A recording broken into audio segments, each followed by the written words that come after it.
Top of the news at 5:30. We're joined now by State Senator Jeremy Zellner, who is joining a coalition of calls trying to lower utility costs for New Yorkers. I feel like this has been a topic 1A, or right at the top of a lot of people's minds. Jeremy, they continue to open these utility bills, and prices are off the charts. Prices that they've never even seen. But legislators in Albany are trying to work on some of these things, and a lot of them are kind of filling some stopgaps as well. Tell us about these bills. And that's really what it's all about as well. Is, you know, I'm on the campaign trail. I'm talking to people every day, and this is one of their main concerns is affordability, and utility rates is right at the top of the list. So we're trying to pass things that require more transparency, putting some guardrails in effect so you can't cut off services during extreme weather, making sure that ratepayers aren't overpaying, and if they are, that they're immediately refunded. Those things are really critical at this point as well. I feel like taxes and fees are almost more than the utility itself. Is there anything in these, set of bills that really tackles that issue? Right now, it's a lot about transparency. The taxes and fees, as you may know, the Republicans put out a big, broad, sweeping list of bills yesterday that were really reckless, right? That would really cost us more money at the state and raise rates probably as well.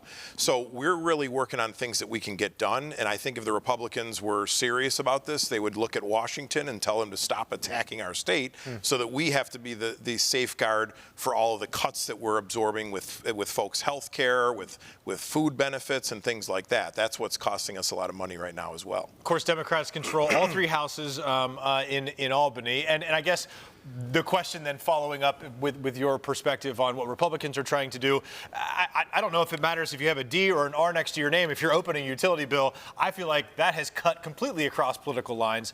Is there something, I guess, that can be done from both sides of the House or both sides of the parties here that we all can work together? Because everyone agrees utilities are too high. Well, part of what's driving up costs these days is the war in Iraq as well. The gas prices are raising everywhere. It's unbearable. That's why I put out a letter asking the governor to suspend the gas tax a couple weeks ago. Within 2 hours of being sworn in, we were voting on utility bills as well. This is just the latest in a bunch of things that we've been doing. One of those bills from the Republicans, the Senate Republicans, would have allowed unspent funds to be returned to ratepayers. Do any of your bills include any of that sort of language? Yes, one of the bills that we have is giving back money to folks that is overcharged. And we've also capped the amount of profit that these companies can get as well. And so we're really working on things that are going to affect this, I hope. We are going to get into talking specifically more about the New York State budget, which just passed another extender today to give it another week.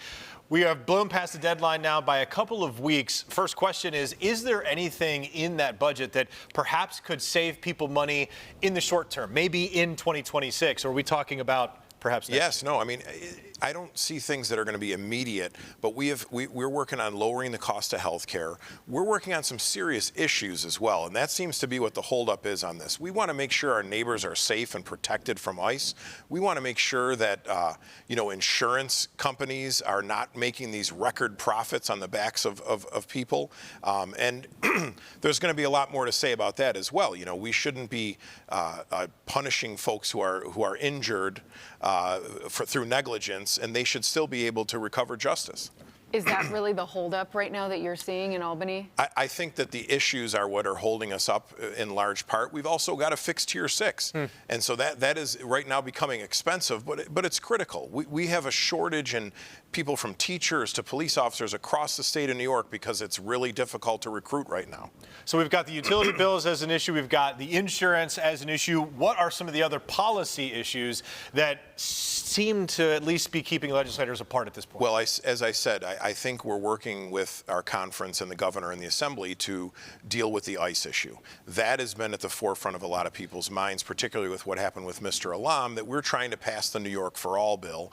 I'm not sure that's going to happen, but we're working on a lot of things to have safe spaces where ICE cannot go, like churches and schools and so forth. And that's another thing that we're working with. Just to add to that, that was just released today, something that the governor has included in the budget as another policy part of the budget is to force ICE to remove their masks if they're operating in certain places in New York, right? Yeah, there's a bill that, there just doesn't seem to be any accountability with ICE right now. They're not wearing body cams. They're putting masks on. They're terrorizing our communities, and we've got to do something.